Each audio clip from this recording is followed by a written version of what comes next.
Hola chicos, hola chicas. En este video vamos a estudiar la Reforma Luterana o también llamada la Reforma Protestante. Pero para poder comprenderla tenemos primero que estudiar el contexto histórico del cristianismo. Recordemos entonces, volviendo al pasado, que el cristianismo se consolidó en el siglo III y siglo IV después de Cristo.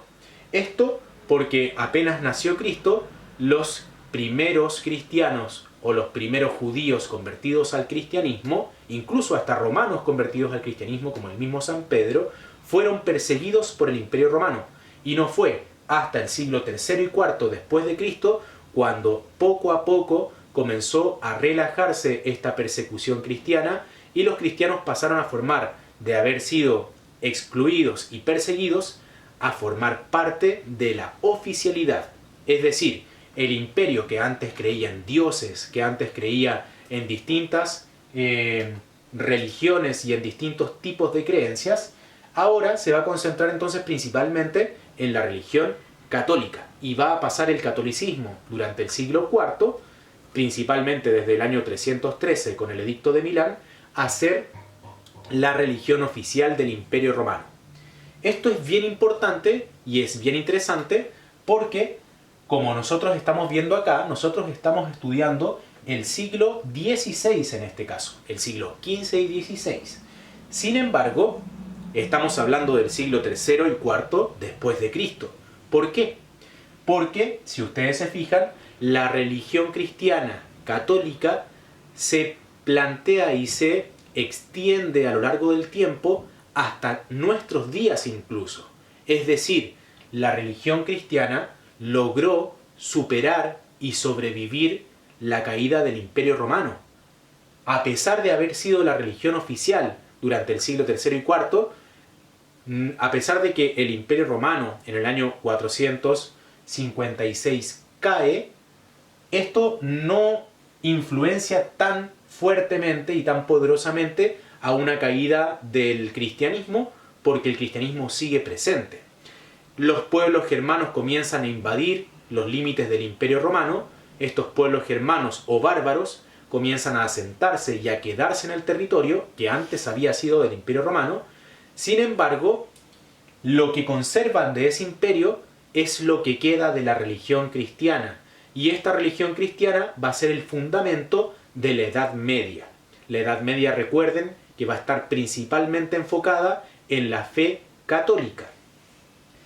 Esta fe católica se afianza, se construye y se consolida a lo largo de la Edad Media, a lo largo de 1000 años de historia. Y cuando llega el Renacimiento, aparecen distintas personas que comienzan a cuestionar algunas cosas que tienen que ver con el dogma cristiano y otras con malas prácticas de la Iglesia en esa época. Una de las personas más importantes y que va a producir el cisma y la división del cristianismo en Occidente va a ser Martín Lutero, que, como ustedes ven aquí, nace en 1483 y muere en 1546. Él se da cuenta de algunas cosas que están sucediendo en la Europa católica. Entre esas cosas se da cuenta, por ejemplo, que se están vendiendo indulgencias. Y nos podríamos preguntar, ¿qué es una indulgencia? La indulgencia era un documento firmado por el Papa en el cual él aseguraba que los pecados se podían perdonar a través de una compra del documento. Es decir, yo pequé, yo fui a algún lugar, ¿cierto? Y pequé, robé, maté a alguna persona, o incluso en algunos casos tuve una hija y el padre desapareció y por lo tanto la hija es huérfana de padre, ¿cierto? Por lo tanto, eso en esta época es considerado un pecado. Para poder limpiar ese pecado de origen, una persona, a través de las indulgencias, estos documentos, podía pagar para que sus pecados fueran perdonados. Y ese documento lo firmaba el Papa. ¿Qué Papa? El Papa León X. En esa época, el Papa León X estaba intentando construir el nuevo Vaticano, el nuevo gran edificio, y para poder construirlo necesitaba de dinero, y por lo tanto muy buena forma de conseguir dinero era vendiendo indulgencias o perdonando los pecados a través del pago de dinero. Otra cuestión que le llama mucho la atención a Martín Lutero y que le encuentra algo que no es correcto es el tema de la autoridad del Papa. Él dice, en la Biblia en ninguna parte dice que nos debe gobernar una persona en la tierra. Solamente nosotros tenemos que adecuarnos a la figura de Dios y de Cristo, pero no a la figura de un Papa que no aparece en la Biblia. Después dice, o plantea también en cierta duda, las escrituras en latín. Él dice, la Biblia está escrita en latín. Sin embargo, hay muchas personas a lo largo de la Europa occidental que no saben hablar latín. Entonces, Martín Lutero se pregunta, ¿por qué la Biblia no se puede escribir en otro idioma para que la gente pueda entender lo que dicen las palabras divinas? Otra cuestión también que se pregunta es el tema de los concilios. Los concilios son reuniones entre sacerdotes, entre curas, entre párrocos, que intentan entonces establecer una norma o una regla para la Iglesia católica. Si hay alguna cuestión en la cual tienen dudas los monjes, los curas, los párrocos, si hay alguna duda, algún cuestionamiento sobre algo, se hace una reunión que se denomina como concilio, en la cual todos debaten y se ponen de acuerdo para entonces solucionar ese problema de la palabra. Lo que Martín Lutero dice es, ¿por qué le hacemos caso a estas reuniones o a estos concilios si lo que debemos hacer es seguir la palabra al pie de la letra? Si la Biblia nos dice algo, entonces eso es lo que tenemos que hacer y eso es lo que tenemos que seguir. No necesariamente lo que se decide dentro de una reunión, porque eso puede incluso ir en contra de la misma palabra en la Biblia. Por lo tanto, aquí lo más importante, dice Martín Lutero, es la Biblia. Es la palabra divina, no los concilios o las reuniones que se hagan entre párrocos, curas y demás autoridades religiosas.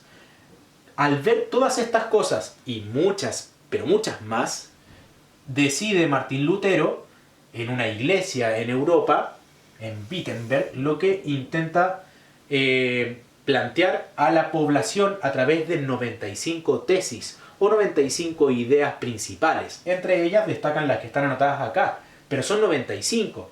En el año 1517 llega Martín Lutero a la puerta de la iglesia y empieza entonces a clavar estas 95 tesis. Es muy importante esto porque nunca antes había ocurrido que se cuestionara la figura del Papa, que se cuestionara la figura incluso de la Iglesia Católica como autoridad. Entonces, lo que hace Martín Lutero al clavar estas tesis es producir un tremendo descalabro y un tremendo terremoto dentro de lo que significa la religión católica. Porque es la primera vez que alguien con fundamentos sólidos está cuestionando su autoridad. Bien, entonces, tenemos estas 95 tesis. Y nosotros podríamos decir, bueno, pero las 95 tesis se publicaron, se clavaron en una iglesia y cómo eso produjo tanto impacto. Porque en paralelo a la época en la cual existió Martín Lutero, también se creó la imprenta. Y personas que estaban viendo cómo se clavaban esas tesis o esas ideas críticas hacia la Iglesia Católica, sacaron el papel, fueron a la imprenta y copiaron, y esas copias las distribuyeron por todo el continente europeo. Entonces, una publicación en una iglesia, de un día para otro, y de días y días, semanas y meses, apareció publicada en gran parte de Europa, y por lo tanto muchas personas a lo largo del territorio vieron lo que Martín Lutero estaba diciendo y cuestionaron también las acciones de la Iglesia Católica y del Papa León X. Esto produce un tremendo quiebre y genera lo que se denomina como la Reforma Protestante. Es decir, los protestantes están en contra de la autoridad del Papa porque consideran de que no es certera, porque en la Biblia en ninguna parte dice que debe serlo. Están en contra de que los pecados se perdonen por dinero, por pagar, sino que se perdonan a través de buenas acciones, según la Biblia, y Además también están en contra de que la Biblia se siga escribiendo en latín y al mismo tiempo de que los concilios estén por sobre la palabra divina. Y entre muchas otras, insisto en eso. Esto genera la Reforma Protestante, que divide al cristianismo en dos. Y aparece entonces la parte más tradicional y la que no se quiere alejar de esta cuestión que viene desde hace mucho tiempo atrás, y otra que es protestante, protesta contra las cosas que se estaban haciendo en la época y se divide. Siguen siendo cristianos, siguen creyendo en Cristo y siguen creyendo en Dios, sin embargo, no están ya bajo la autoridad del Papa y la autoridad de la Iglesia Católica, sino que van a crear una nueva forma de entender la religión, más apegada a las Escrituras y más libre. Esta división del cristianismo, obviamente, es reaccionada o genera una reacción dentro del mundo cristiano. Esto genera entonces lo que es denominado como la contrarreforma, es decir, los clérigos, los curas, el papa, los párrocos que van a ser los cristianos, los católicos de esa época, van a considerar que la Reforma Protestante entonces es un gran problema para la Iglesia Católica, y por lo tanto una forma de solucionar ese gran problema, esa división y ruptura de la religión en Europa, lo hacen a través del Concilio de Trento. El Concilio de Trento, que inicia en 1545 a través del Papa Paulo III y termina en el año 1563. El fundamento del Concilio de Trento es, por un lado, criticar y establecer que lo que está diciendo Martín Lutero y lo que están diciendo los protestantes ahora en general no es lo correcto, sino que se entiende que la Biblia es el texto sagrado, pero al mismo tiempo, por ejemplo, los concilios pueden arreglar ciertas cosas para que el dogma siga siendo único y siga siendo unido y no tenga tanta división, para que haya un consenso. ¿Qué más dice el Concilio de Trento? Dice, por ejemplo, que la autoridad del Papa se debe mantener, porque el Papa es el representante divino de Dios en la tierra. Por lo tanto, la estructura de la Iglesia es una representación de la estructura divina de la Iglesia en el cielo. Y por tanto, entonces, se viene a justificar esta estructura católica que antes existía. La contrarreforma a través del Concilio de Trento lo que hace es intentar que esta reforma protestante no golpee tan fuerte a la Iglesia Católica y que algunos países o muchos de esos estados que todavía siguen siendo católicos no tengan rebeliones protestantes e incluso que los protestantes en esos países sean perseguidos. Aquí, por ejemplo, aparece una institución que había estado presente durante la última parte de la Edad Media y parte de los inicios del Renacimiento, que es el Tribunal de la Santa Inquisición. El Tribunal de la Santa Inquisición va a perseguir a toda persona que piense distinto al pensamiento católico. Personas de otras religiones, como los judíos, como los musulmanes, incluso personas que tengan que ver con el protestantismo y con la división de la Iglesia Católica. Entonces, en un gran análisis respecto de lo que sucedió en la época, ¿qué impacto tuvo la ruptura de la unidad religiosa en la Europa occidental? Podemos contestar esa pregunta a través de lo que acabamos de estudiar. Tuvo una gran ruptura porque primero, esa unidad religiosa católica a través de todos estos estados que venía desde la antigüedad, desde el Imperio Romano y desde la Edad Media, con Martín Lutero se rompe, porque Martín Lutero pone en cuestionamiento a la Iglesia Católica. Y aparecen las iglesias protestantes, la iglesia calvinista, la iglesia anglicana y la iglesia, por ejemplo, evangélica, dentro de ellas. Pero, a pesar de eso, el catolicismo sigue presente a través de esta contrarreforma e intenta resguardarse de este gran problema que generó y de esta gran ruptura que generó la reforma protestante.